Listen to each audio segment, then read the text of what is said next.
Welcome in to Pin It Deep. The Kentucky Wildcats are 1-0 after taking down Miami or Ohio. We're not too sure. We'll figure that out later on in the show. But we are 1-0. The crowd was awesome. Me and Miles didn't actually see it. We'll get to that a little later. Brent, I know you watched it. But I want to get to the first point of call. We usually do this at the top of KS Bar. That couldn't happen today. There was some air conditioning malfunctioning. Dakotas Crawford hasn't made his way to Lexington yet. With the whistling. There was so much whistling. We had whistling last week. We know we got the feedback. It was present again today. So we have changed venue, Miles. Where are we? Tell us where we are and what we're doing right now. There are people that lie. Yep. And then there are people that are honest. We are at the most honest household in all of America, the Kristen Clark household. Not Todd's. Kristen Clark runs this household. Kristen, welcome to the show. Thanks so much for having me, guys. I can't wait to hear what we talk about. So for those of you that were listening last year, and for those who are watching on YouTube today too. Yes, we watching on YouTube. I'm today. sorry, we need to remember we're not Freddie Maggard. We're not going to spend an hour here. We do have lights here and a couch and a camera. So we had Aaron Clark last year from Clark Family Farms Beef. Great member that people wanted to call back. He didn't know the cuts of beef, by the way. Correct, he did not. That's very good. I was embarrassed. Wow. We're at the family household right now. We were invited here post-podcast. We couldn't get the podcast done in time, so you said, well, let's take the podcast here. Kristen, thank you for inviting us. What's the I guess the event tonight? Why are we here? Well, we're having another neighborhood potluck. Okay. And you fellas always love to come over for Clark Family Farms potlucks. We do. And you turn it into a good time for everybody. So we're waiting on the other members of your crew to get here. And we love hanging out with you guys. We do have a Pin It Deep podcast that is just about the Clark Family Farms potlucks. Most of you probably haven't tuned into those. It's on a different channel, but we do have a lot. We review, we talk about the lead into the potlucks, we talk about the reviews of the potlucks. So it's good to finally be here and kind of tie the both together. Yep. Question for her, because when you invite us, you know you're getting idiots. What makes us coming to your potlucks enjoyable for you? Well, it's just more of our own boys. They're idiots too. So everybody gets along well, and we're all on the same wavelength. But when I invite my neighbors, who are uber smart people, and then they mix with us idiots, it makes for a better time for everybody. That is true. That's the thing for a best party. You have to have a different mix of people so that, the group, the consistency, the funness, all is exciting. You need a good mix. What's on the menu tonight? Fried chicken. Wow. I don't think we've had that for this group before. I know we've done Blue Door Barbecue. And Shout of course, out fried chicken. We've done Moe's. Yep. Yeah, and we did. That was for Rudy's 18th birthday. Yes. And we did redneck pork tacos on the flat iron. Were you all here for that? Yeah, you were. Yes. Yeah. We've done. And then I was just noticing the other people have brought dirty rice, mac and cheese, and those are the only sides we have because everybody else brought desserts. And we brought Day Chasers, so shout out to Day Chaser. Thank you for giving us a couple of your products. So we brought those. What do you think about that? That would be good. They'll be perfect with it. They'll be perfect with it. All right. Now, Kristen, this is a football podcast. We'd love to talk cooking all night. This is a football podcast. Rascal has... Oh, wow. The dog, the family dog has jumped into the podcast here on the couch. Oh, my goodness. He heard my voice. It was a wild success. Do we want to start with him? I think we'll start with he's liable to bite your face off. So. Do you have a football take for us from last night? Did you watch the game? Absolutely. In fact, how did she watch it? Well, I'm very disappointed. We are so invested in our UK Wildcats that we bought season tickets, but I'm a fair weather fan, and I thought it was going to storm. So we watched it here, and I was so disappointed. I kept looking at Todd saying, why did we not go? But obviously the most exciting was when what's the position? He ran down the field after the return kickoff, and he ran down the field and scored a touchdown. But he almost got in trouble because he almost dropped the football just a little bit too soon. He did. So, you need one of those every game to make it awesome. It's a little bit premature. You've got to finish it the right way. Yep. Absolutely. You cannot have premature celebration no matter what you're doing. I agree. Talking of premature celebrations, is this the first time you've been on a couch in front of lights and cameras? Max, we're not going to talk about that. There are things that you just don't need to know. Okay, that's fine. I may be 52, but I've lived my life. Hey, see other recommended She videos. without answering. Kristen, can we have a season prediction? You watched them last night. You got to see them firsthand. They won, obviously, 24 points, 37-13. What's your season prediction after being able to see one game? Well, you, out of the other KSR crew, you are the Debbie Downer. I am. What were you saying? 7 and 5. Oh, 7 and 5. 7 and 5. Okay. Yes. So I'm on the what is that? 10 and 2. So you're not even glass half full. You're glass overflowing. This is our 12-0. year. 12-0 Now, would be now overflowing. Florida, we'll see next week with Florida. That's going to be a fun game. Okay. I wish we could go down to the swamp and clean up some gators, but I mean, me physically. Yep. I'll be out of town, but I hope the football team cleans up some gators. So next week will be a telltale game for sure, and then we'll see what happens after that. And what about you have a son that is playing football at the moment every Friday night at the college that I can't pronounce? Sayre. It's a high It's school. a high They school. lost their first game on Friday night. It was the Mingy Beef Jerky Bowl. Wow, there you go. What's the season prediction for them? And all the Sayre fans that are listening. Yeah, they're going to have a great year. I think it was just maybe a little unprepared out of Frankfurt High, downtown Frankfurt. Those kids are pretty scrappy, and so unfortunately we didn't pull that one out. But we're going to, and Rudy was the captain of the game, so that was fun. Oh, there you go. He was captain. Well, we were talking before you came on. Obviously, LeBron James, given his son, is a really high recruit. He's recently come into the spotlight. Basketball recruit. The son is, yes. Yeah. That's kind of brought LeBron into the spotlight. He wasn't really much before. Right. Lonzo Ball, that family, the dad got pretty Yep. famous from all that. Do you see yourself in a similar spotlight with Rudy, given his football success? Well, he's coming in pretty late to the game, so I think by mid-season we'll start having the recruiters showing up to the game, and then, ringing my phone off the hook, giving Rudy offers and all that stuff. So, he's getting down and dirty, and he's playing rough, and we're really proud of him. Kristen, the last one for you, because we'd love to have you, but we do need to get to some football at some stage. So the events that go on here, I just want to let everyone know, this is a regular spot for the Pin It Deep podcast. Well, two of the three members of the Pin It Deep podcast. We've had 40-yard dashes out the front where we've time trialed. At the end of the potluck. We've had Olympic game diving, judging. Mm-hmm. We've had song games going on. We've had basketball games. We've had card games. What has been the best event of a Sunday night here at the Clarks? Okay, no joking aside.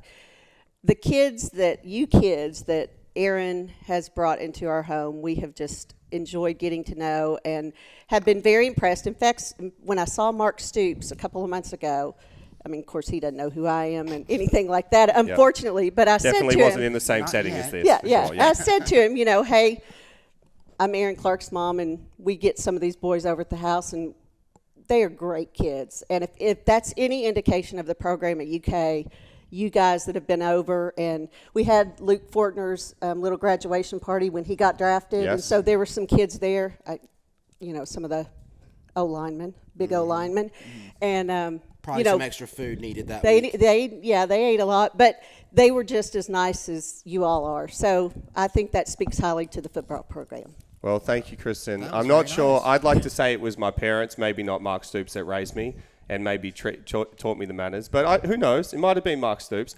The way he treats refs, I wouldn't say is overly nice sometimes.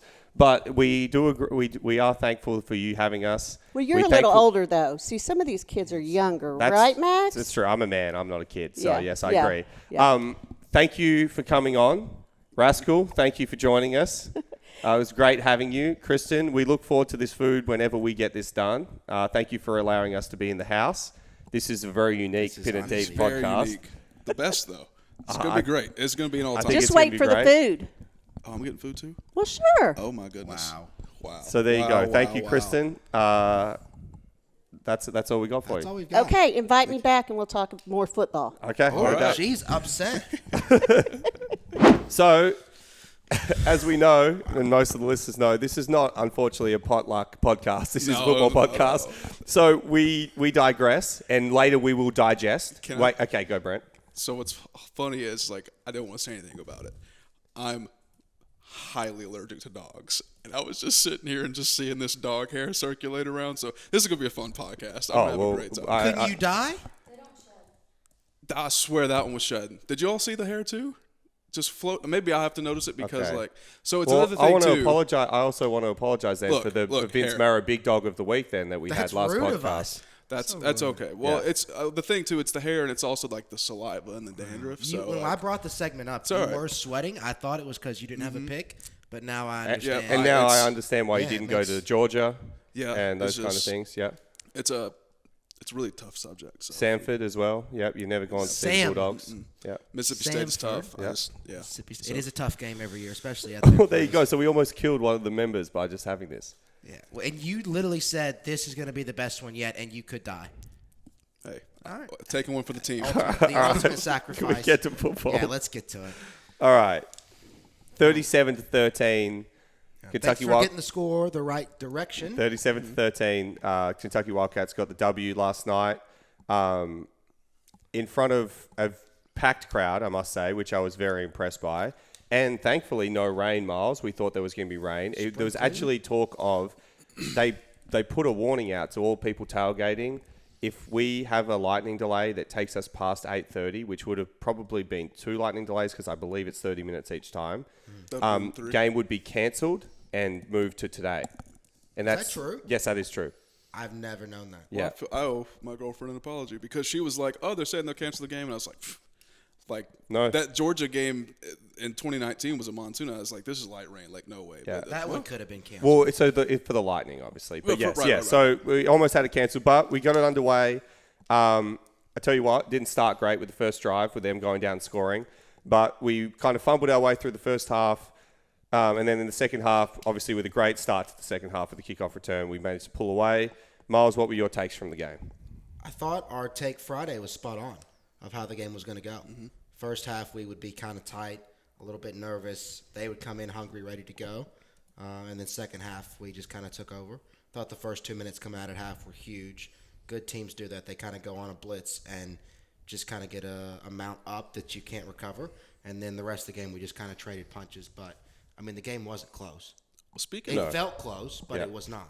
Speaking of Friday's predictions, I'm pretty sure I was only 2 points off of the score. What did you have?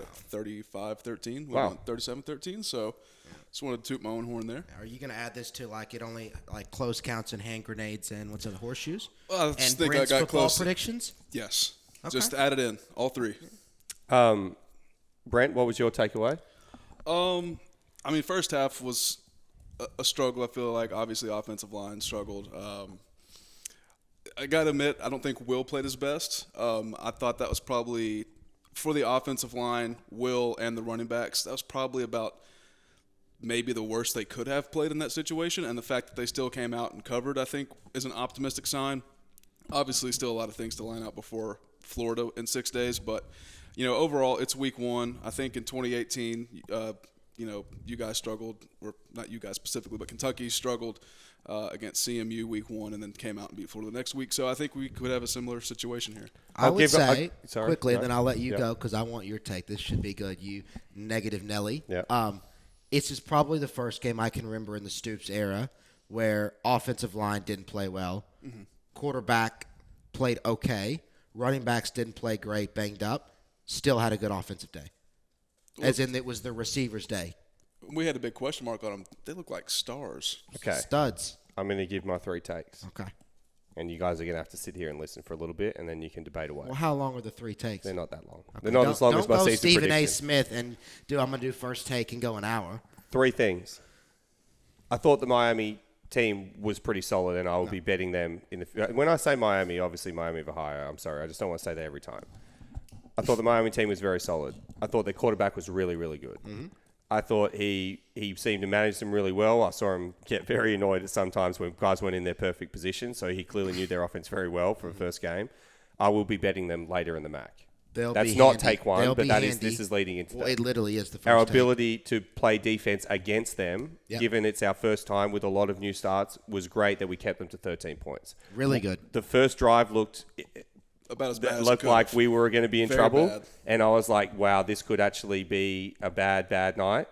We got on top of it after that. And I think that's always been a Mark Stoops, Brad White trait, is eventually they'll figure things out. They It'll adjust take, really especially well. as the Yeah. season goes on, we work out what we've got, what our strengths are, what our weaknesses are, and we're able to, mitigate the opponent's strengths and keep them away. I mean, 13 points was great. I think against a team that looked like they could score, and with how young our defense was, that's take number one. Take number two, return game, Special teams. unbelievable. Special teams, Massive. great. Yep. Colin had a bad punt, but other than that, return game, just adding that element, and I had talked about this before, adding the element of a punt returner that will be there the whole time that can make guys miss and understands the job, and a kick returner that is just like a track star. Two things. Now, we've had Lynn, but Lynn could only do so much because he was always out on the field doing other things. He was even playing quarterback half the time. To have those two guys, our returner on special teams, is massive, and people downplay it. But to change field position by getting, I think at one stage, one of the punt returns is 28 yards, and it's not a touchdown. And No, but people that's- probably never talk about it again. But 28 yards is massive. It's huge. It's game-changing. And he looked like he was going to get tackled. He made the first guy miss, ran around all of them. That's going to be massive the whole year. If we can keep those two, and I know we can interchange a few at kick returner, but if we can keep those two mainly as returners, that's going to be massive for us and something we haven't had in a long, long time. Number three, the O-line's not great. And I know that's the easy takeaway, and we kind of alluded to it before in the pregame. I've alluded to it before on KSR. The O-line is not great. So my first question to you, Miles, and we'll get to the other two. My first question to you is, my thoughts are, I've seen enough now from the O-line. I know we're going to add Kenneth Horsey. We're not going to be able to block SEC defenses. So is it at the point where you have to, if you're Scangarello, I've got to adjust my offense now where I'm admitting that we're not going to be able to block well? Or do we go, let's hope we get better? Okay. I think first point, Chris may come back at some point in the season. Yep. At some stage. Okay, but what? Okay, That's let's a let's do the huge help. imminent. Let's do the imminent future of Florida game. So next week. Yes, what do we next have to do week. different? Okay. Part of that is what they said post game. I think Rich said this in his presser. Either him or Stoops said that it wasn't that they got overwhelmed. They just missed assignments. If you missed assignments, that can be cleaned up. If it's an overwhelmed thing, then you've got to do. I mean, Tom Brady doesn't like to get hit much either. Right. You've got to just go more quick stuff, which I know limits your offense, but that's what you've got to go. Okay, and then I'll add to that. You think missed assignments, the amount that we seemed to have last night, Yep. is fixable in a week? Because I don't think it is. And I think they're still protecting them a little bit. I don't this. care about missed assignments and all understand that. I understand what they're saying. This was a D-line that's biggest guy was 290. They did not look big at all. They did not look physical. We've got to play Georgia this year, who have big dudes. Give me the missed assignments all you want and try and be like, oh, we're going to protect our guys. That's what they're going to do as a coach. We weren't good. And, do we have to just say, all right, we're not good. We've got to change things up with the way that our offense runs a little bit to protect Will, get him out of the pocket maybe, a lot of bootlegs, those kind of They things. did a lot of that, and it still didn't work last Yes, night. true. I haven't played offensive line. I haven't coached it. I think we have someone We do coming have on someone today coming on, yeah. that's more of an expert. We can probably ask him what he thinks of Yeah, offensive thank line. you for that, by the way, Brent. Thanks for organizing that for Yeah. us, Brent. But What I do? the O-line guy coming in. The O-line, thank you for organising it. It's fine. We'll get to it. I know you want to be modest, but that's fine. We'll get to Well, that. that's Sorry, like, keep going. yeah, Miles. I think they missed assignments. Things didn't look great. I think it's correctable for some, but I'm not going to speak to stuff I don't know, especially when we have someone coming on that may know a lot more than we do. We'll get to him soon, and that's one of the great things. And thank you again, Brent, for the third time. Brent reached out to someone. He said, we're not O-line expertise. Brent reached out to someone. He said he'll give us maybe 5 minutes of his time. He's very busy, but he'll come on. He's going to talk a little bit of O-line stuff to us just to really try and break it down. We'll get to that a little bit later. So that's going to be great. I'm looking forward to that. You're welcome. You're welcome. No problem. Yeah, but you are welcome. Next time, you're welcome. The return game, Miles. As a specialist, It's huge. we paid attention. What are your thoughts? The biggest part of it, and this is everyone can yell and say it's the most boring take, but it is the truth. like you were saying, the punt and kick returns that aren't touchdowns but are farther than the normal ones, say the 9 yard. When you've got Ruffalo, who's good from low 50s, almost automatic, if you can get those extra yards, you're setting yourself up for 3 points way more often. And I will continue to say it, and we said it in the podcast, I think it was either Friday or last Sunday. If you win the hidden yards by 15 or more, you win 87% of games.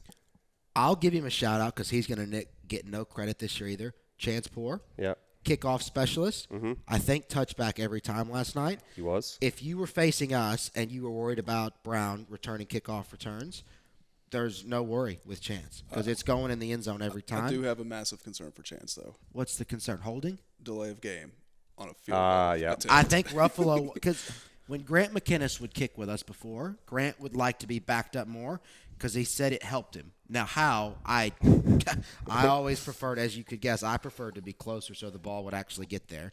Grant liked it backed up. I think Ruffalo wanted some extra room. I saw Chance after the game last night lining up to a late night establishment, and I said to him, "Dude, you realize like you can't let those things happen.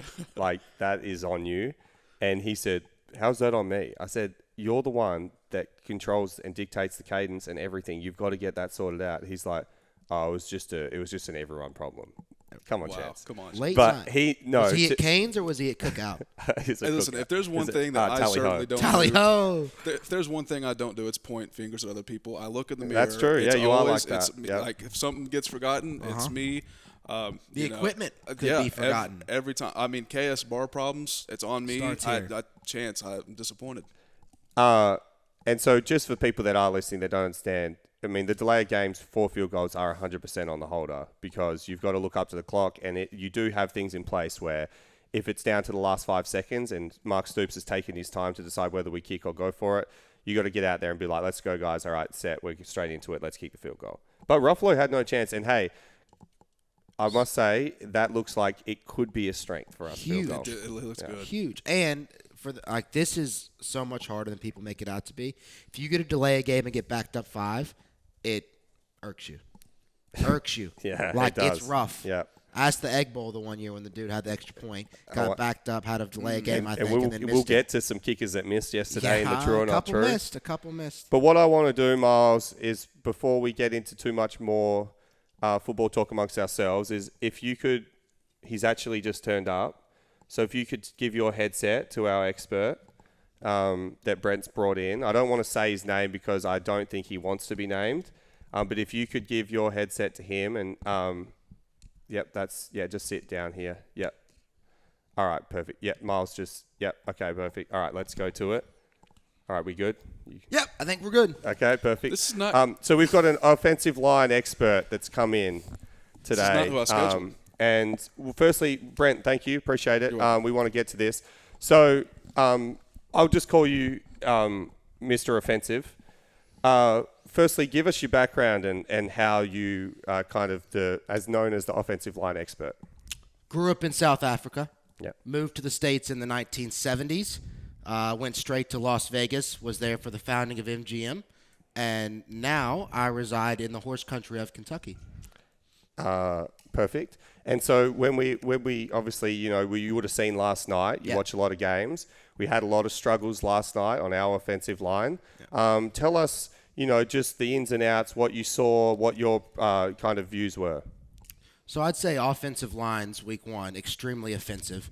Vanderbilt, 9.5 favored at Hawaii. Mm-hmm. They won by 53. If you're only going to favor a team by that, 9.5, yep. And they 6 times what the spread was, if I'm the head coach, that's offensive to me. Yep. Week 2 was looking. I guess that was week 0. Week 1, Charlotte and William and Mary. Charlotte was favored by 4 or 5 points. Home opener, sellout crowd in front of the great city of Charlotte. No, they got blown out by 20 points. Another offensive line that Vegas has got to do better. I agree, and our offensive line last night. I mean, we were obviously coming in at 15.5. It started at 20. It went offensive and got to 15.5. We blew that out. What do you think that Vegas needs to learn next time? Well, I think you've got to account for the Mark Stoops motivation. When he comes out on the field last night and he's got the polo. Oh, wow. And it's a V-neck instead of a casual polo. The chest is puffed out a little bit. You can see the hairs prickling up. He's clearly confident Not the in his hairs on team. his head. Not the hairs on his He head. doesn't have many of those. I don't know much about Mark Stoops. I'm not a Kentucky sports guy. But he was clearly confident in his squad. If I had been MGM, used to be affiliated, they fired me, I would have moved the line out immediately once I saw that. It was offensive to keep it at 2 scores.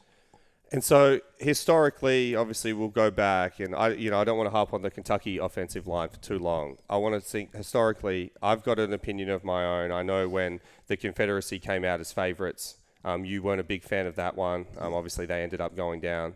I know there was Germany, World War II. They came out as big favourites. That was an offensive line. What would you say historically has stood out to you as the most offensive line? Most offensive line all time. I would say either the Louisville, Kentucky line, the year Lamar Jackson won it all, or the 2016 presidential election. Wow. Those would be the 2 most offensive all time. Yep. Yeah. Well, hey, thank you very much for coming in. Can you all Venmo me, or how does the payment go for this? Brent pays Brent you. takes care of it? Yeah. Okay. Well, yeah.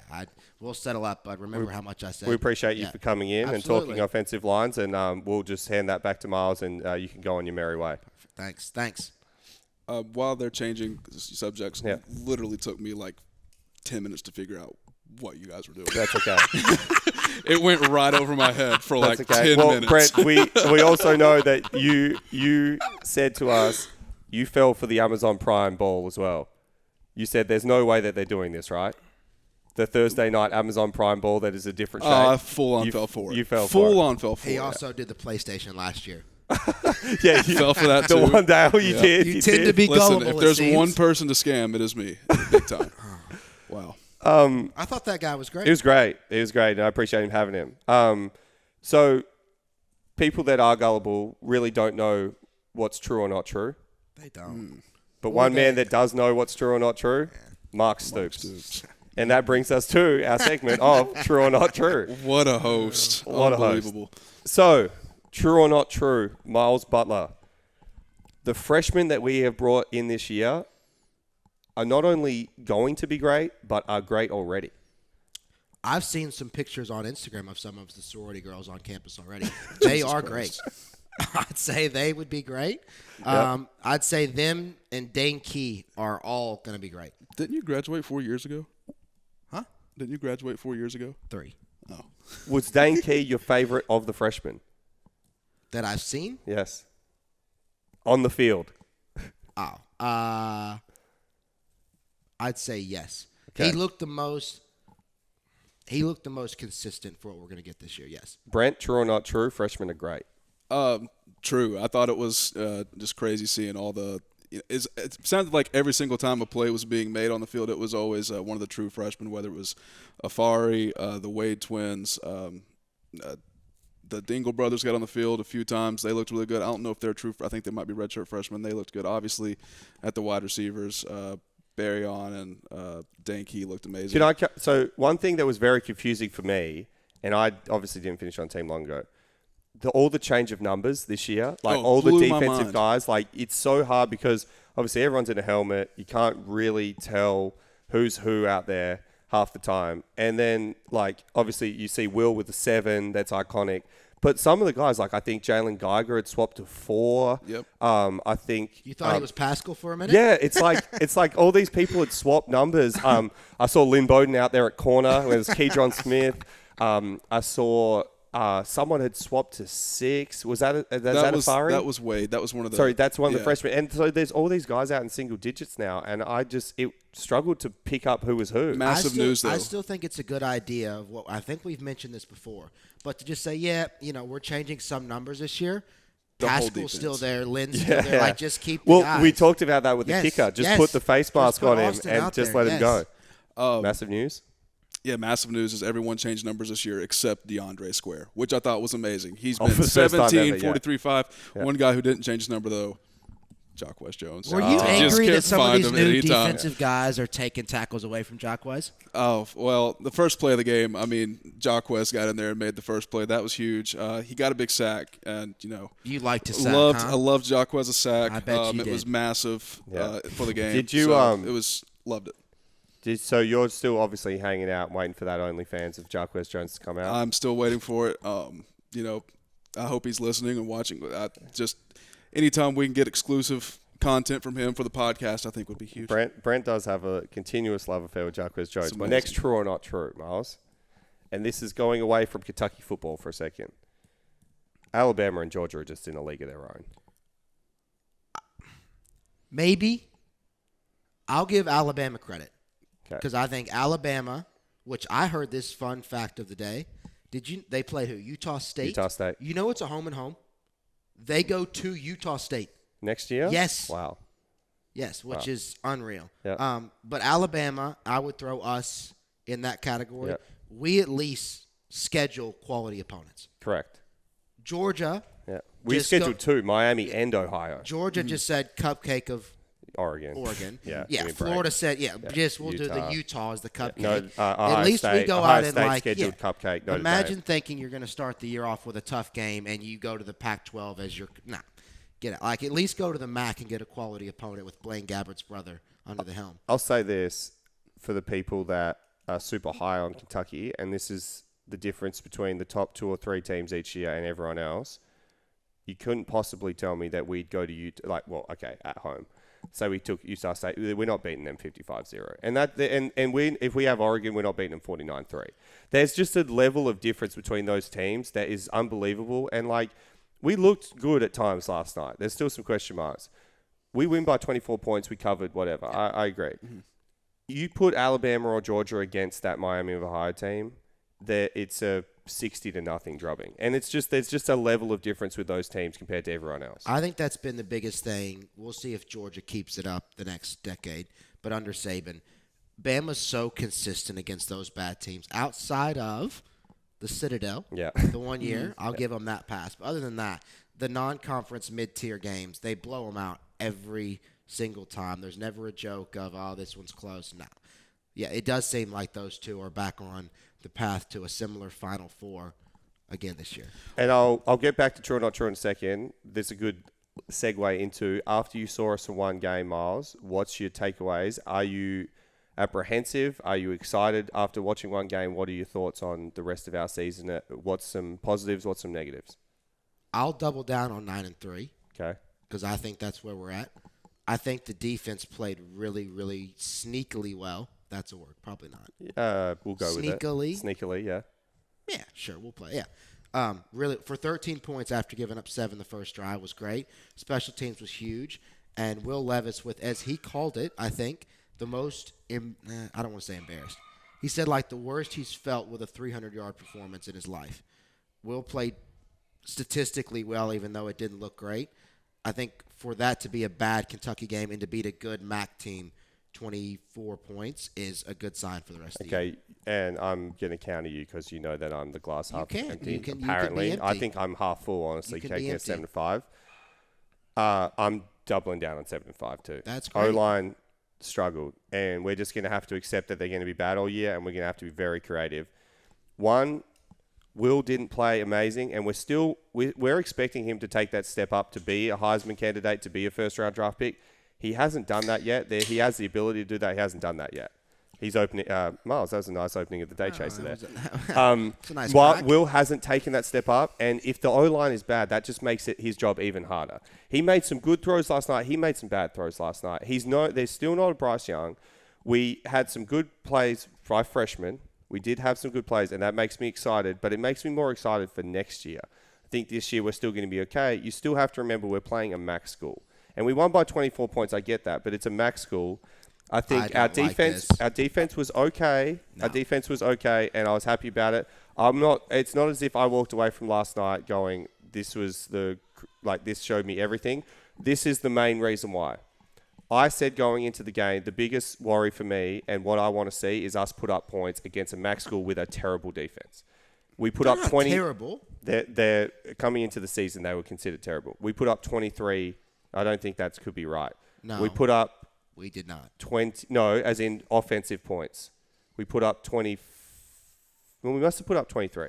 We had a touchdown On a kick return, and we had a touchdown off basically a defensive turnover. But the offense scored it. I mean, they got onto the 8-yard line with it. Usually when the defense gets the ball back, the offense is the one that puts it in. I That's understand. how that works. I understand, but it was helped by the fact that our defense got Fair. the turnover. For me, we didn't just score at will against a team like that. With Will. With will, we didn't score at will. I'll give you that because I do think that the offense did struggle somewhat. But even if we can't run the ball well, I'm not saying we're going this direction.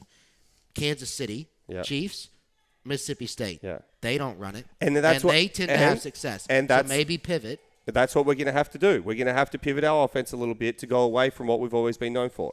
Our one fallback for so long in bowl games against non-SEC teams, against Louisville clearly, against always non-Power 5s, we could fall back on. We can hand this ball off. Our O-line will absolutely dominate, and we will be able to run. Like, we were breaking records for single-game rushing yards when we had Lynn Bowden, and we couldn't even throw it. It's like, shout out Eddie Graham for his offense.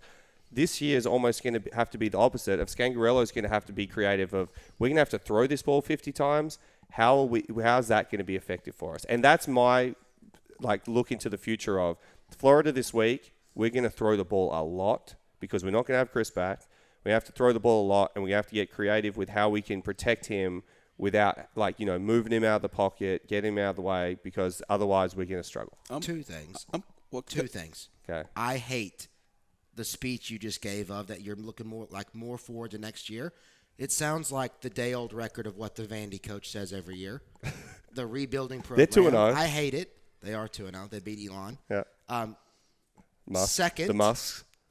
I don't know what I was going to say second. Perfect. Brent? Well, it's okay. I was going to say, I'm just going to split. I texted you guys after the game last night, and I said, Max, I take away everything I said, crushing the 7-5 thing. But I'm going to split the both of you guys. I'm still concerned, but I'm also happy with some of the question marks that got answered. The linebackers looked great. Obviously, Jacquez Jones, of course. Wow. Seriously, though, the wide receivers, they look like stars. I remember you said the one thing you wanted to see on our Friday preview was you wanted to see some guys make the miss. And right out of the gate, first play, Tavion Robinson looked like Wandale just put on the number 9 and just ran all over the place. Maybe he did. Could be. Have to He was at the game. He was at the game. He was at the game, but we don't know. Didn't change the last name on the jersey. Yep. So, I don't know. There was a ton of concerns. Like the left side of the offensive line just got dominated by a MAC defensive line. But there's also a part of it, too, where it is week 1. Maybe you keep some stuff bottled up. Maybe that's why the offense struggled. But the running backs, Kavashi has been here for 4 years. He didn't look that great. And obviously, an offensive line helps that, too. Yeah. But just, without Chris being there, you kind of take away the ability to have other teams respect the run. Will struggled. He threw behind. It felt like every pass he threw was behind someone. So maybe it's just a timing thing they got to get down. And if it's just a timing thing and a missed assignment thing, maybe they come out and look good. But Will Levis has a lot of that, like Andre Woodson in him, where, and he did it last year too, he comes out super excited, throws the ball 100 miles per hour. It's just ricocheting off guys' hands. And then he finally settles down and it gets all right. But, you can't go into Florida and start the game that way and then spiral like you did against Mississippi State. As a percentage, I'll ask you guys a question then, looking forward, because we've got Florida 1 week away. I understand we can get better, we can do these things, let's hope it's a week 1 thing, but we do have Florida in 7 days or 6. What percentage before week 1 did you think we were going to beat Florida, and what percentage now do you give us the chance of beating Florida, seeing what you've seen? You want to go first, Miles? Yes. I was going to give it 60, and now I'm like 75. So you've gone I up. feel more confident, yes. Okay, give us a quick reason why. Trap game for Florida. Okay. They're coming off a huge opening win over a top 10 ranked team. And I think they will disrespect us now because of all of that. Okay. They want huge. They feel like they're really good. They look at us like that sucked. They're terrible. I think our mistakes are correctable, and I think the positives of what we had are very, very high. Brent? I would say 80%. Wow. Before? Yep. I'd probably say it's down to about 65. Wow. Okay. Because I mean, the thing is, I don't want to put a lot of stock into that Utah-Florida game because, let's be honest, Utah's probably fraudulent. No, Utah's. They're very coming from good. Utah. They're No. going to the swamp in the heat. Like, No. I don't know how much stock you can put into that game. And like I said, in 2018, when we beat Florida for the first time in like 30 years, week 1 was rough. I think Benny started the game with a fumble, and we were down 7-0 at something like. So I don't want to put too much stock into week 1. Everyone can always overreact. So I'm still a little confident. I like what Miles said about the trap game. That's also my thought as well. But I'm definitely less confident after the week 1 performance. I'll give you, before I give my percentages, the one thing that is making me question my judgment a little bit is I remember first game 2018 we played Central Michigan. Central and we Michigan, did you're right. struggle You're right. Until Gunnar Hoke came out before the half. We managed to figure out an offensive drive, scored, and then it was kind of game over after that. But I remember we were maybe even down, and then he put us up on the last drive of the last half. I think David Bouvier for touchdown. That sounds right. And then we kind of seemed to take it away from there. Last night, my felt like it was still a continual game in the worry third. is last night we didn't take it away and just dominate on offense. Like, we didn't just go like, all right, it took us 2 quarters to click, and then Will was just hitting everything. Honestly, I felt like, again, we got the touchdown from the kick return, and we got a touchdown from a play that was set up by a defensive turnover, which has nothing to do with the offense. Yes, okay, they had to get the last 8 yards. But we just never really clicked on offense to just be like, last year, who did we play in the first game? Remind me, because I keep forgetting this. Oh, man. Give me a second. UL Monroe. Yes. Okay, definitely inferior to Miami of Ohio, but not like crazy. Well, they were actually considered the the worst thing team that- in college football going into that game. Oh, really? Yeah. Okay. So they were inferior. Very inferior. But we showed signs last year. We went Ali over the top, Wandale. Like The first drive was beautiful. we were clicking, and we were like, it's like, oh, I can see how this is going to work. Like, I see, and then, so I don't know. We'll see. I'll go with my percentages of before week 1. I had us 85% of beating Florida. I just thought we were going to be better, and I just thought Florida was going to be a bit of a basket case this year, maybe go like a 6-6 year for them. The fact that they beat Utah, me and Miles like Utah a lot. And yeah, okay, they maybe got lucky. Maybe Utah could have beaten them, but they kept it a lot closer than I thought they was. I thought that was going to be the easiest pick of the week. They won. They're going to be confident in their scheme now. They're going to be confident in their coach. They're going to be, riding high, which is not what I wanted, especially going into a game 2 at the Swamp. And now I think we're about 45%. I think they're rightfully the favorites, and I think they should be set about 7 to 10 point favorites. Another positive point that I just thought of what you all were saying that we did have last year with Cohen. I don't know the numbers on it, but it was really good. The first drive was great. Yep. I think we scored on almost every first opening drive last year. First drive last night, it looked like we had their number completely, punched it right in straight away. Hopefully that can continue next week. Brent, question for you, because I think this is important. You bring up a good point. Will's timing was very much off last night. Oh, yeah. And I hope his timing isn't off all year. With the Florida game also being at 7, are you concerned? Or would you prefer an afternoon or noon game down the road? Well, you're sitting there all day, and then the heat exhaustion, and then all that stuff. Timing was definitely. I think if maybe it was a 7:30 though, or maybe give them time for a nap. Yep. Get it in. Maybe Time 4 for a o'clock. banana. Yeah, He one of needs those two something in things. between. But yeah, and all jokes aside, though, it was kind of a struggle to watch. So Got our next true or not true before we get to some segments that we love now on Sundays. yes, we do. And this is one that I feel very passionate about, this true or not true.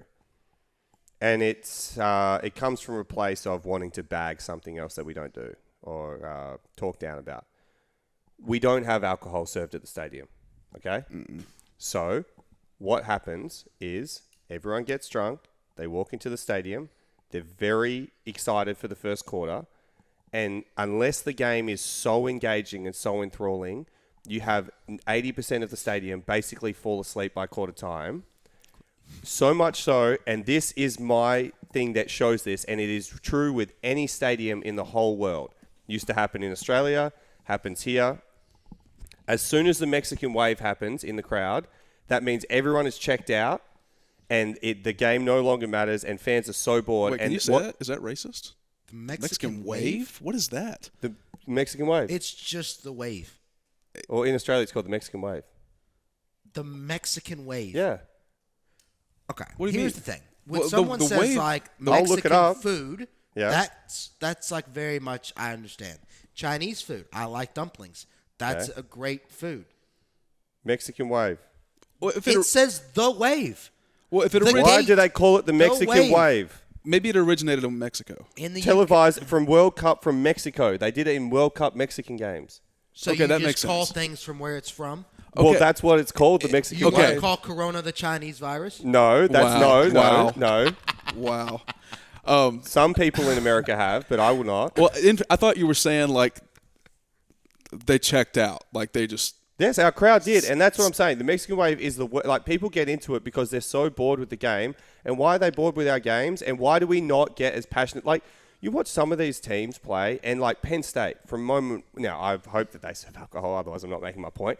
But from moment one of the game to the end, you'll see them up. They've got the pom poms going. They're going crazy. Like we almost got bored, and I mean, were you in the stadium? Yeah. You were in the stadium. Penn State's different. We got bored, like. They hit 2 first downs, and we almost like gave up cheering because like you come into Hold the on. stadium, there's nothing to keep people Whoa, going. but- No, the it's Mexican different. wave, You know it's the different. Mexican wave gets there in the last quarter, and it's like the people are so bored with the game sometimes because there's nothing to keep it Penn going State that has we the just start lights. doing that. Penn State has the lights beaming down. Yep. We had that. Uh-huh. They also have the reflection of the white shirts. Okay, That keeps everyone awake. We don't have. You're- We have half white, yeah, half blue. correct. I think you're getting way too. I think that was the best Week 1 crowd Kentucky's had. I'm not maybe talking. since Yeah, I've I'm been not talking going. about people. I've just more so meant like when the Mexican wave starts happening, you know everyone's checked out of the game. So you're against the But Mexican it was like wave. it was in the fourth quarter. We were up 3 possessions against a MAC team. Some people had already left for the bar. Like if it was second quarter, that's the best Week 1 crowd I've had. It was almost a sellout. I don't think the you numbers, yes, but the engagement of our The- fans. Let's keep cheering for the football rather than getting the Mexican wave. I protest the Mexican wave. I didn't do it. Maybe put a Did wall you up get or involved something. in the Mexican wave? You'd left before, hadn't you? No, I didn't. I was there. Okay, for did you I do was it? There. I actually hated it at the time. I Thank did not you. do it. I Did you do not it? do it? The reason why I hated it is because they kept doing it while Juton was hurt. I was like, what are we doing? Yeah. Like, that was the thing that bothered me. And it was you when you like put your arms up. You had the 10 for Jarquez Jones. Well, you know. I'm wanna going to go go not back- true. Whatever you said, it's not do true. you I think- thought the crowd was great. Do you think the average football girlfriend mom does, like with the button, the T-shirt, the jersey, do they do more for their significant other's son than you do for Jacquez? I would say no. Oh, no chance. I'm not going to comment on what you wore yesterday, but it was embarrassing. I'm sorry. Okay. There's a segment that we're getting to that gets us all aroused. Gets us all gets the blood flowing, It flows. gets us going. And it's always based on a member of the media. Our man, Dick Gabriel. Mm-hmm. It's a hard question, Brent. It is. It's the hard Dick question of the week. I've thought about this one very long and hard. Can I? You should have been thinking about this while hard. Can I just go before we start this segment to give the man himself a little shout out? Yes. Talk about a hard Dick. He put out a picture. He put it out of himself in some mighty fine jeans. I call them bell bottoms. Oh wow! Wow. You talk about if that man rocks up at your front door and you with a flowers under the arm, a bottle of wine. Let's go out for dinner. But and the he's polo wearing has to be those, tucked in. That's what makes Yeah, it. you just chuck the slippery when wet sign out on the floor My goodness. because Dick Gabriel looked absolutely stunning in those jeans. The jeans looked like straight out of the 2003 draft class. Yeah, like Carmelo Anthony. Oh, my God. Yeah, Carmelo Anthony Yeah. to the draft You type could- deal. Made my entire Saturday. Yeah, seeing that. the Kirk Heinrichs. You could jump out of a plane in those things and you would land perfectly safe. It was unbelievable. So, Dick, again, Just you never cease to unbelievable. amaze us. Love You're a great Dick. The best we love part you. of that We love outfit Dick. is he got dressed, he was having a good day, looked to the mirror and said, I look great right now. He did the Dick Gabriel point, and he said, let's go. So, Brent, Yes. get us going, get our blood flowing, the hard Dick question of the week. Thought about this one long and hard. Very long amount of time Wow. spent on it. You guys obviously played special. I've crunched the numbers, looked at analytics. Special teams are very important. You guys used to play, obviously. So I want to know what it's like in the locker room, your all's perspective. How'd you guys think Jacquez Jones played? Good or? Okay, I'll be honest. Week 1, last week, you had all the week to prepare your question. Yes. And it was one of the worst questions you've asked. It was a I statement. apologize. You've completely redeemed yourself this week. Thank you. I worked hard. I didn't watch Jacquez Jones one snap, so I couldn't tell you. That's my answer. So you didn't prep this time. Well, I didn't know what the question was. Okay, fair. That's fair. I was only watching the specialist. I don't. It's not as a hard invoking question for me as that obviously is for you. Yeah. That just makes me really emotional. Could I throw one to him as a specialist and as a kicker though? Can I steal your segment for 2 seconds? Yeah, how about it? We saw the Eastern Carolina kicker, Miles, not only missing, so they were down 21-14. They score a touchdown. He gets the extra point, misses it badly. So 21-20? 21-20. Yep. They're down 1. They get the ball back. They drive. It was an amazing drive. They put him in a position to kick a field goal, misses again. Group of 5 versus Power 5. You're there to make a name for yourself. You're there to basically go down in history of the Eastern Carolina football program. You've been there before. You've been in a moment where you needed to make a big kick. Yep. Now, it wasn't maybe not game deciding as this was. It wasn't a game winner. But what's running through his head at the time and what's running through his head now as he looks over the 200 death threats and messages that he gets afterwards? Well, first, Eastern Carolina history. Do you know who was their offensive coordinator back in the day? This is good. Dan Mullen? No. This guy was looked at for Kentucky's spot when I was a sophomore. Neil Brown? Nope. We hired someone else. I don't know if we chose our guy over him or if he ended up going somewhere else. We did not get him. Shanahan? Was the OC. Is it famous? He's doing very well now, yeah. And I'd say at calling plays, he's decent. At Eastern Carolina. He's still there? No, he was. He's at the opposite end of the coast now. Sean McVay. No. Shanahan. No. Nope. You're at the wrong level of football. Yep. Lincoln Riley. Yeah, Lincoln Riley. Wow. That's who he would have joined. There you go. But no, back to the question. I think, we can go back to good little bit of glad we waited about 30 minutes on that answer. To go back, when you go to a kick like that, there was only one big one that I had like that in my time. It did not go in. Granted, it was on the road, so it was one of those everything just kind of blacked out for a little bit. Mm-hmm. Not something I've experienced other than that time. But, yeah, it's one of those you kick it, you black out. You don't think much. It didn't go in. If it goes in, you celebrate. Yeah. Everything just cleans your head for about 30 seconds. I jogged off the field. I couldn't hear anything, even though I'm sure it was slightly loud in the stadium. Yeah. The next day, it's one of those. The best part of that was the team did kind of like everybody gave me some good, hey, you'll be all right. Don't worry about it. It is what it is. Hopefully his team rallies around him the same way. There was another specialist. I don't know if you're headed this direction that had some struggles yesterday. South Dakota State. Oh, wow. Punter. Yeah. Almost missed his foot. I'm sitting on the couch at my brother's apartment. Thanks, Lance. Watching South Dakota State, Iowa. Lance is dead, so we're not talking about. Juggernaut of No, we can't talk about Lance. He's dead. A juggernaut of an offensive game. I think the final was 7-5. Yeah. South Dakota State's punter from the end zone punts it 19 yards. So 2 things with that. First of all, it's almost got to be a scoregami. It was 7-3, I believe. But 4 of the 7 points for Iowa were safeties. 2 safeties, field goal. Yeah, incredible. Can I just say, for the people that don't understand this, and this is genuinely true, I don't know what your experience was, Miles. You can comment. Maybe you didn't have the same. Maybe people weren't as mean. Chance Poor, who missed the kick against Florida at home to win. Very similar situation. I guess Kentucky's more suited to more chance to beat Florida than Eastern Carolina probably was. Very good pun. He got tagged in about 200 posts. Our chances were poor to win this one.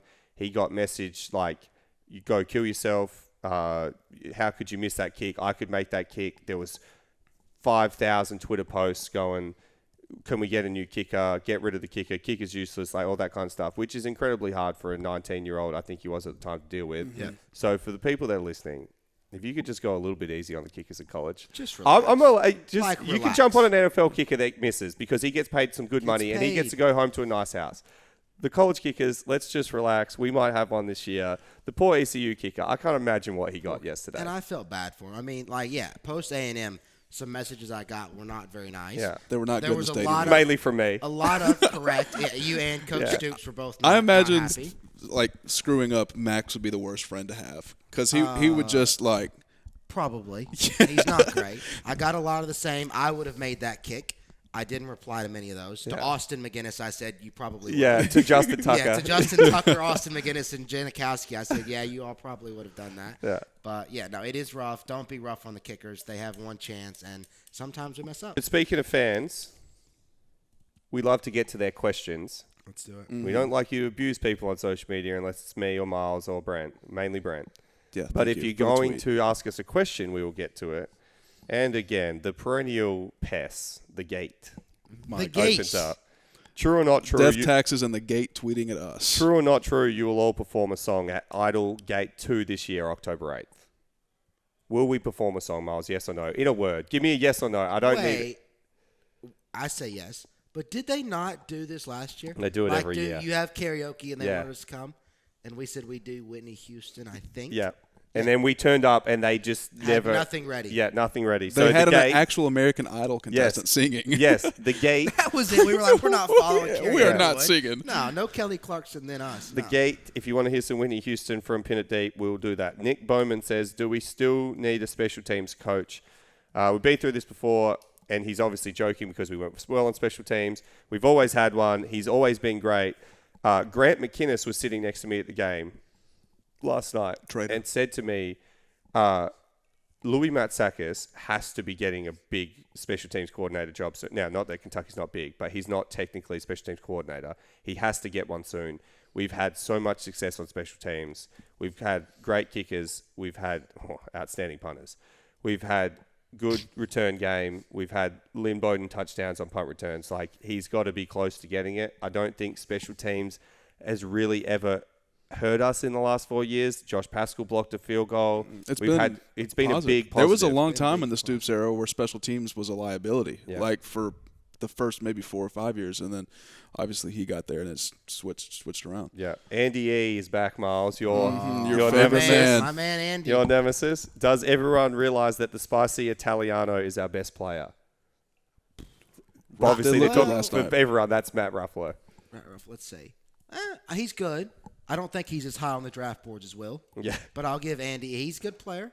The Spicy Meatball is good. Riggs 0111. I don't know if this is Justin Riggs' relative. Going to Gainesville next week. What was the worst thing about playing in Gainesville? Oh, okay. This is actually true. Yeah. So, unless they've changed it, when you go to Florida, the student section is directly behind the visiting bench, and the front row actually gets there early, tailgates is ready. They do research and know your family members' names. Yes. As I was in the net, was like, how's your mom? I'm not going to say her name on here, but it's like, how's your mom doing? And it's like, yeah, good to see you and your mom and your sister doing well. I'm sure they're having fun tonight. That is true. And it's like, that's great to hear right before you go. Great student section story. The other worst, that's great. The other worst thing about Gainesville, when I went there, showers are always mysteriously the hot water's gone and they give you the cold showers. When we won, we had to have cold showers. Now, for a person like me, that is a threatening thing to get into. For some of the other guys that are, maybe better genetics, it's not as bad. But for me, the cold showers were not inviting to get into. They did every year. Well, I guess we only won once there, didn't we? Yes. Well, I guess it was a 1-1 then. Dallas Price, I hope I'm saying your name right. Spell it. Pryse. Would you say? I would Price? imagine that's Price. Yeah. How did they find a helmet? This is a good question. How did they find a helmet for Bo Allen? That's At Tarleton They State. didn't win. Yeah. The price is good. right. Yeah. I don't know. So I've heard what they basically did was they went to a silo and they cut the top off a silo and then they just added the face mask to it and it wasn't big enough. And so they just said, look, we can't make a helmet big enough for you.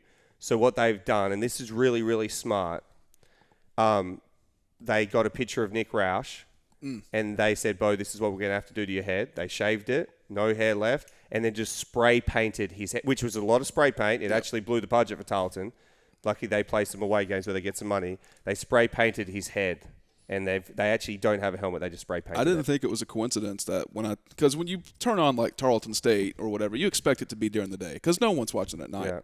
I don't think it's a coincidence. Their game with Bo, night game. Another night game and at 2 And p.m. they're too. 1-0. At 2 p.m. They haven't had a night game in like a century at Tarleton State, and Bo shows up, night game immediately. No coincidence. Joshua Knight, dumb question. Well, Josh, if it's a dumb question, There are don't no ask dumb it. questions. Dumb question, but what causes the refs to decide where on the field to place the ball, like middle or by the hash? Miles Butler. What is the answer to that question? I'm not a referee, but I'll give my best guess. I would say because the referees they come out pregame, they do some warm-ups, some running, some stretching, because some of them have to run during the game.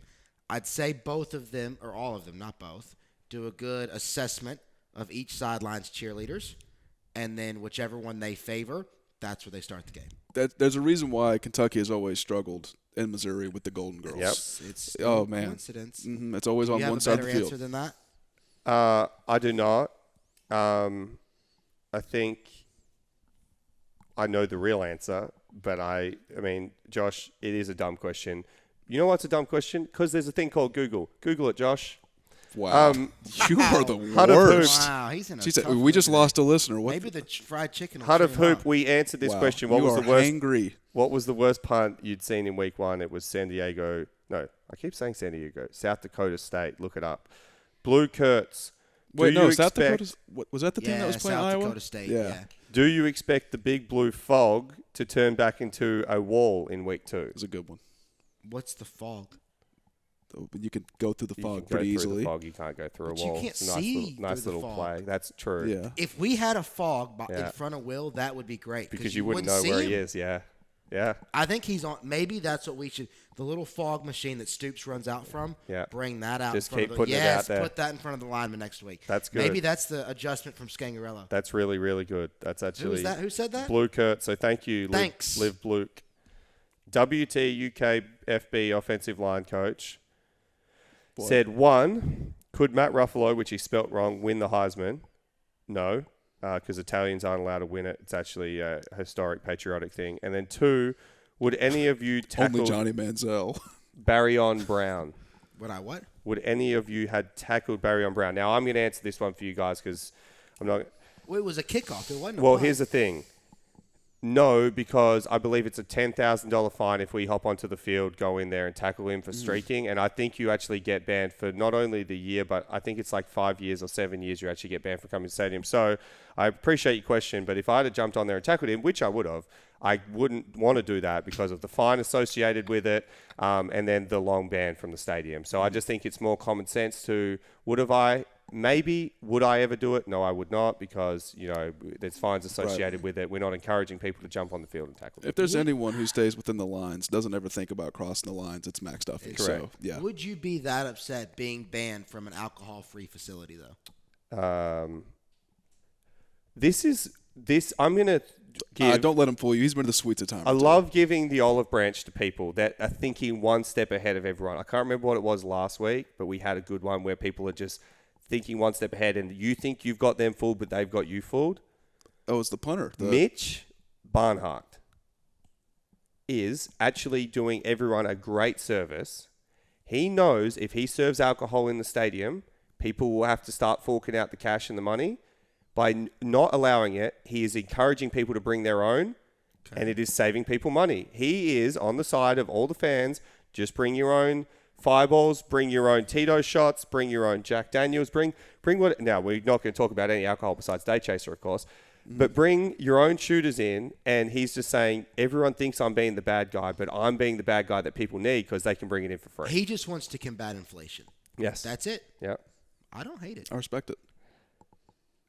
That's all we've got for Twitter this week. That was it? Yeah, Well, not a whole lot. That's probably was. something to do with the fact that we put it out 20 minutes before we did this. Not a lot. Not this 20 minutes. It was like we also took 2 hours to get set up because we had to relocate. Hey, the gate and got in whistle there. thing. You The all just gate's said that always we in. didn't have a lot this week, and somebody just solved the offensive line problem. Yeah, That well, that is- was nice of him to come in. That's massive. Yes. Yeah. We've got one more segment, and then we're going to get quick Florida thoughts. We will get into that more on Friday, which will be released on Saturday. But one more segment that we love.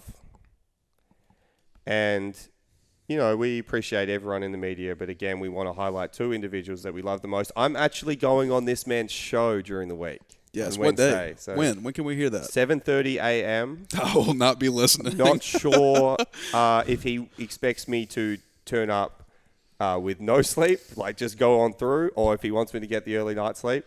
But 7:30 a.m., I'm not sure. I couldn't tell you what station. I couldn't tell you if it's going to be done from a facility that it holds people. But I will tell you this, Brent. We do have a sponsor for this one now. So that is breaking news to you. Oh. He knows this, but this is breaking news to you. So Larry Vaught. Love Larry Vaught. Love him. Covers a lot of things. Loves to watch girls. Loves to hang out at high school. Talk to the girls. Hang out with girls. He loves to... The girl sport. Girl I'm sorry, sports. girl sport. Come on. He loves to, you know, be outside a fence looking at girls while they play. Eventually, we, you know, put it out to the people last week. We said, could we get a sponsor? We've got one. So thank you to this. They haven't decided what their name's going to be yet, this company, but they have jumped on board. I'll give you the basics of it. And we'll get the details out to all our listeners as quickly as we can. There's a holiday destination in the Virgin Islands. There's an island out there that you can go to. It was formerly owned by a very rich man. And you can go out there. You can holiday. You can get all the needs and desires that you want. Unfortunately, this company just got bought by someone else. He passed away, unfortunately. In jail, I believe. I'm not sure why. But they've jumped on board. DUI situation. Yeah, something like that. So they've jumped on board. So basically, an island you can go to, you can get what you want, get what you need. Ties in perfectly with this because Larry Vaught goes out, gets what the people need, gets what they want, and you have the Larry Vaught question of the week. Yes. So I actually did kind of get one this week. Did you guys? Wait, hold on. You got what? I got one this week for once. Wow. Hold on. This is that. I hope you're not tying into the segment here with getting one this week. Good. Hey. Move on quickly. Jeez. All right. That was actually funny. So did As if most of what he says isn't all right. That's a backhanded compliment. So we were obviously tied up watching the Kentucky game, or if you weren't watching the Kentucky game. I wasn't tied up. I don't know what you're into. Again, this is tying in beautifully with the Sorry, segment, with the but let's not sponsor. do I that. know. I'm sorry. Consensual only, please. Yes, and at an age that's appropriate. I'm trying. Good. We were watching the Kentucky game, and Yep. if you weren't watching the Kentucky game, you're probably watching Ohio State. Watching Notre Dame. people is definitely ties into the segment. Yes. Yep. Was curious. I don't think anyone saw the Wisconsin game, whoever they were playing. You know, third quarter, fourth quarter, always a tradition to do the jump around thing, you know, and Fox was broadcasting this game. Fox also, I think, probably ties into My this. employee, Fox so let's Sports. just be careful here. Yep. Yep. So they cut back to the booth during the jump around segment, and it's kind of going viral on Twitter. We'll probably put it on, you know, with the YouTube video, just so everyone, since you are an employee of Fox, I feel like that'll be okay. Perfect. Yeah, that's okay. I'll ask him. Yeah, and they cut to the booth, and the commentators are jumping around, and, you know, just guys being dudes. One of them starts humping the other one. I assume that would be. You haven't seen this? Okay. You haven't seen this? Keep going. That's not the category I usually search for. So. Well, going. we will show it to you after the Okay, podcast. I'd rather not watch it. All right. So that had me wondering, you know, you two, you guys are pretty adventurous guys. You hit camera here, lights here, couch here, typically normal. What's the most embarrassing thing you guys have been caught doing on camera? Wow. I mean, punting into the stands at Georgia would be one if you're going to go football related. It's pretty embarrassing. No, this is not. This is the Larry Vaught. This is not a That's football A&M, question. But you don't want to go that not easy? not a football question. I have one time, and I'm not going to reveal the state or what I was doing before, Probably smart.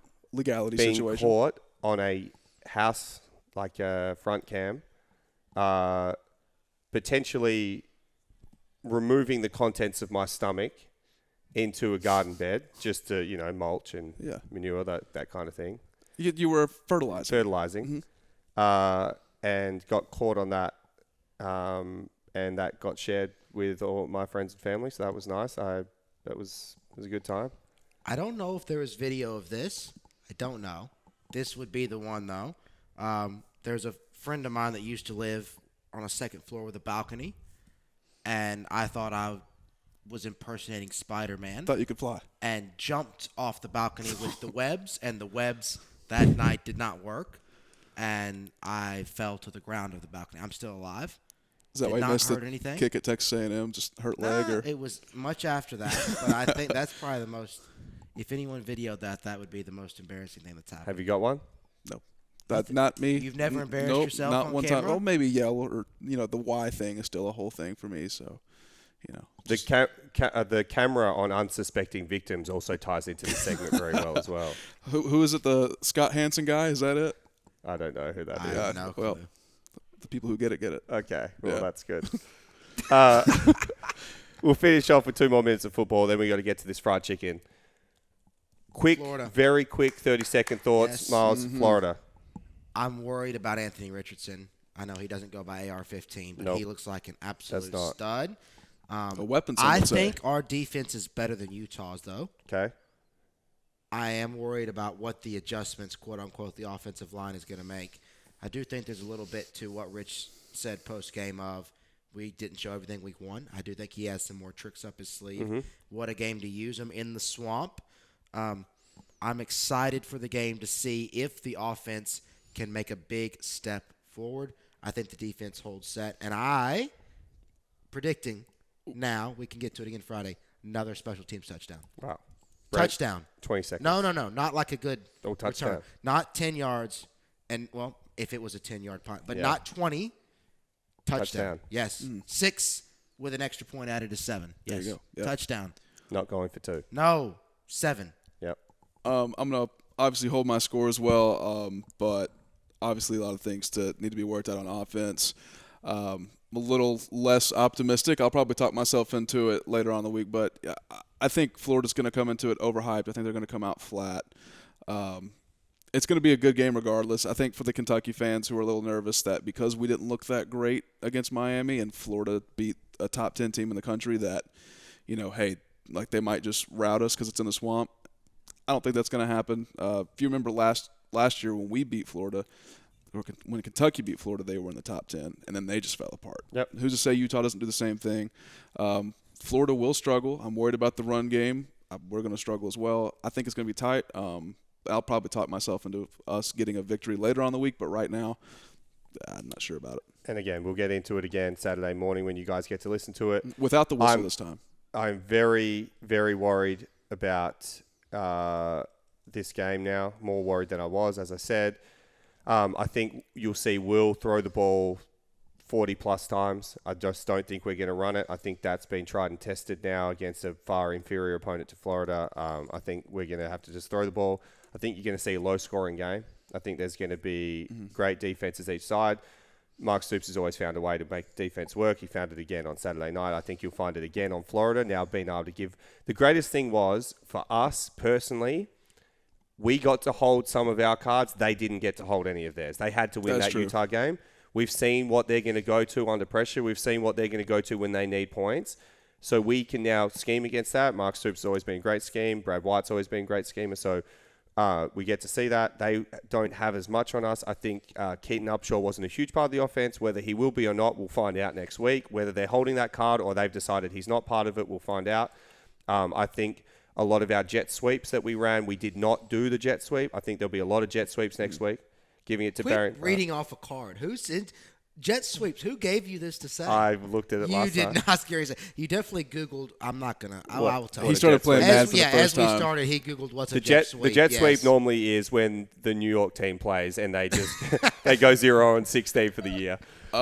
Real quick though, before we get too deep into it on Saturday, I think people need to remember we barely won the game last year, and it's because the defense stood up and made 8 plays on the goal line and a special teams touchdown. I'm not exactly sure that this defense can have a performance like that where they can stop them 8 times on the goal line. Well, so I'm a little we have nervous. Jacquez Jones. Yeah. So, well, true. Oh, he did make the play. Yeah, he did. I'm so embarrassed. that is what I'm worried about, and the reason why I noticed that is I said all week, I want to see when we get guys in space who can make people miss. So I expected some jet sweeps just to see. And then I kept seeing it, and I was like, oh, I wonder what this guy's going to do. And it just never happened. It's going to happen this week. We're going to give a couple, especially now that we've seen Tavion, Barry Brown, to a lesser extent, Dane Key. But we saw the first two make some guys miss, do pretty well. I'm expecting to see that. But we will get more in detail to that on Saturday. Have you guys got anything to add? Just one thing. We also shout out the number 10 on the team, other than Jacquez, obviously, because he's the most important one. Chauncey Magwood got a touchdown. I did not have Chauncey Magwood getting a touchdown on the bingo card. Shout out to him. But Chauncey Billups' brother, of course. Yes, of course. I like that he's giving, Jacquez's number 10, some more, prestige. Yeah. Did you think for a moment that it was Jacquez that they just chucked in on did, offense? and I got super excited. I was like, this man can do it all. Number 1 draft pick, and then obviously, it was a little let down that it wasn't Jacquez. Miles, but, you got still a anything to touchdown. add? If Jacquez goes to the draft And he and gets the drafted by the Packers Packers? take him, Oh, I thought you. will you okay. just explode your pants? Tears will be shed. Why? Happy? Happy tears. With Super Bowl immediately. Wow. Aaron Rodgers out. Yeah. Jacquez Jones QB. in. Yeah. Super Bowl immediately. I guess all I've got is we do not apologize for winning. That's it. Oh, We are 1-0, apparently, and yeah. we don't apologize. We will never apologize. Good teams Never. win. Great teams cover. That's right.